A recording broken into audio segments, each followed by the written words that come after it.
Bonjour, Monsieur Yondi. Bonjour. D'accord, vous allez vous présenter à nos internautes. Je suis Ageno Yombi. Je suis secrétaire national du FPI chargé de la mobilisation des mouvements politiques alliés. Et ce depuis le congrès de Moussou en août 2018. C'est que vous étiez membre du congrès des jeunes patriotes et du coup vous virez au FPI pendant que le COJEP devient maintenant un parti politique. Pourquoi vous n'êtes pas resté au COJEP? Oh, mais ça c'est une histoire connue. C'est-à-dire que nous n'avons pas eu la même ligne. C'est-à-dire que je ne voudrais même pas parler, mais je vais dire que nous avons fait notre séparation, on a fait le deuil de notre camaraderie politique depuis août 2015. Je voudrais m'arrêter juste là. Ok, nous savons très bien qu'aujourd'hui l'actualité politique est très riche, même si on sait que cette semaine elle a été un peu bousculée par un événement de cette icône de la musique qui est partie. Mais quand même, nous sommes vous êtes politicien, on va toujours parler de politique. Le thème qui nous intéresse aujourd'hui, c'est les élections apaisées. Les Ivoiriens s'interrogent bientôt 2020, ce qui ne va pas encore avoir les troupes. Mais d'abord, on va parler des élections apaisées. Pour vous, qu'est-ce que vous entendez par élections apaisées? Parce que me poser la question des élections apaisées, ça veut dire qu'il y a un problème qu'il faut pouvoir résoudre pour que nous ayons des élections apaisées. À l'approche des élections, tous les Ivoiriens sont encore... il y a la peur qui traverse tout le monde. On se dit comment les choses vont se passer, comment les choses vont se dérouler. C'est-à-dire que le citoyen lambda se pose beaucoup de questions. Mais nous, au niveau politique, on doit pouvoir apporter des réponses. Des réponses aux citoyens, des réponses à tous ceux qui aiment la Côte d'Ivoire, qui nous font l'amitié d'habiter dans notre pays, qui font l'amitié de résider dans notre pays. Quand on parle d'élections apaisées, il faut d'abord partir d'un fait. Qu'est-ce qui fait que des élections peuvent être apaisées? Vous savez bien qu'en 2010, nous sommes allés à des élections, on nous a poussé à aller à des élections en 2010. Or, la rébellion qui était là n'avait pas désarmé du tout. Et donc, nous avons vu les violences pendant la période électorale et puis les violences après la période électorale. Donc, dans un premier temps, pour qu'il y ait des élections apaisées, les questions que nous devrons nous poser, est-ce que les armes continuent de circuler en Côte d'Ivoire?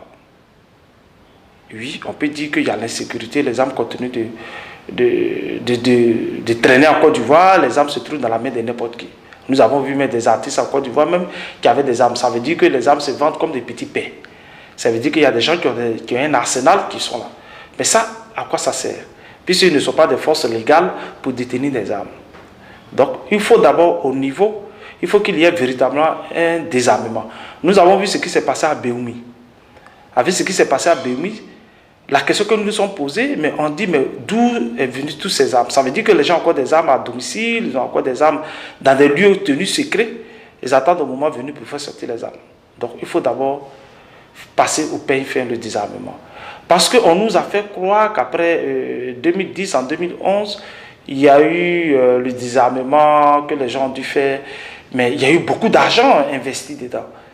Donc on se rend compte que ça n'a pas été ça, ça a été un gros mensonge. Ça a été un gros mensonge, ça a été une communication politique. Rien n'a été fait, ça c'est la première chose.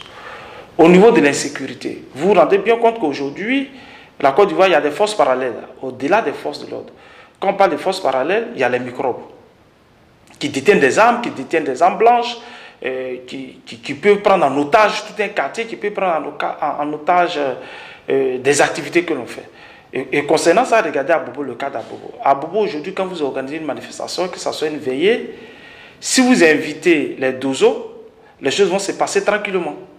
Mais si vous invitez les forces républicaines, les forces de l'ordre, vous allez avoir affaire pendant les funérailles à des dozos, à des microbes. Est-ce que vous voyez?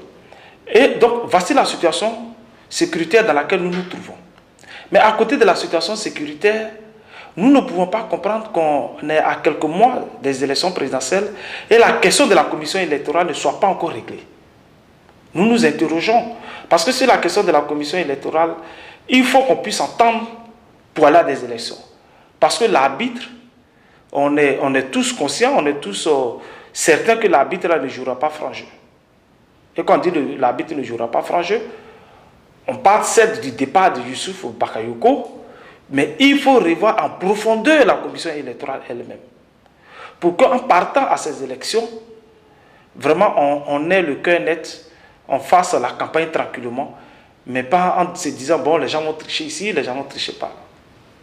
Donc voilà un peu. Ok, d'accord. Déjà, vous avez beaucoup parlé de 2020, mais vous avez dit que les Ivoiriens ont un peu remarqué que les crises en période électorale ne datent pas de maintenant.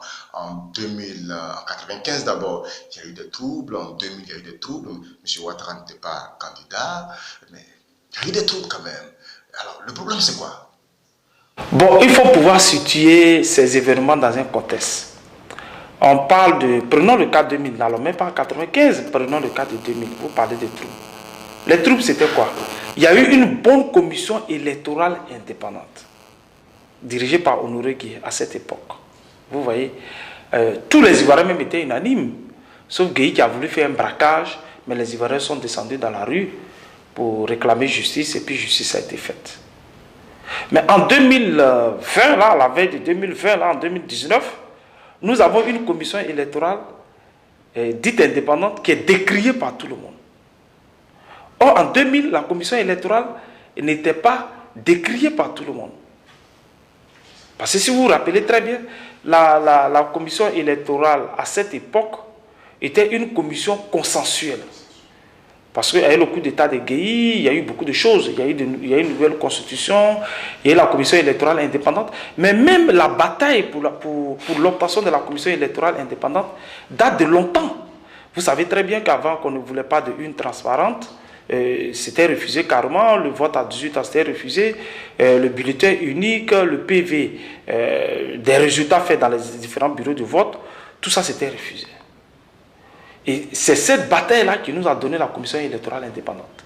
Mais la commission électorale indépendante que nous avons aujourd'hui, qui est sortie de Marco 6, et nous savons ce qui s'est passé à Marco 6.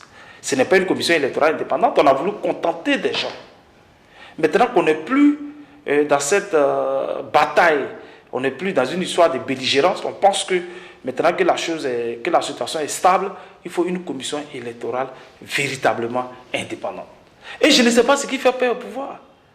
Parce que la question que nous nous posons, et puis nous rions, le pouvoir dit qu'ils sont en train de bâtir le pays, ils construisent les routes, ils construisent les hôpitaux.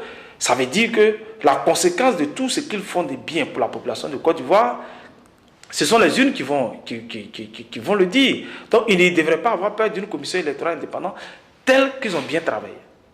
Ils ont tellement bien travaillé, ils ne devraient pas avoir peur de la réaction des Ivoiriens. Et donc, s'ils s'accrochent à cette CI que tout le monde décrit, ça veut dire qu'ils se rendent bien compte qu'ils n'ont pas bien travaillé, ils nous ont servi le mensonge leur. Donc, ils devraient être des gens tranquilles, puisqu'ils ont un bon bilan selon eux. Ils ont bien travaillé. Ils ont fait ce que aucun président n'a fait en 50 ans, comme ils le disent. Donc, si vous avez fait tout ça, le bilan est là, ce sont les Ivoiriens qui vont juger. Donc, quelle que soit la commission électorale indépendante, vous allez gagner les élections si vous avez bien travaillé. Puis ce sont les Ivoiriens qui vont se prononcer. Donc ils ne devraient pas avoir peur d'avoir une commission électorale indépendante.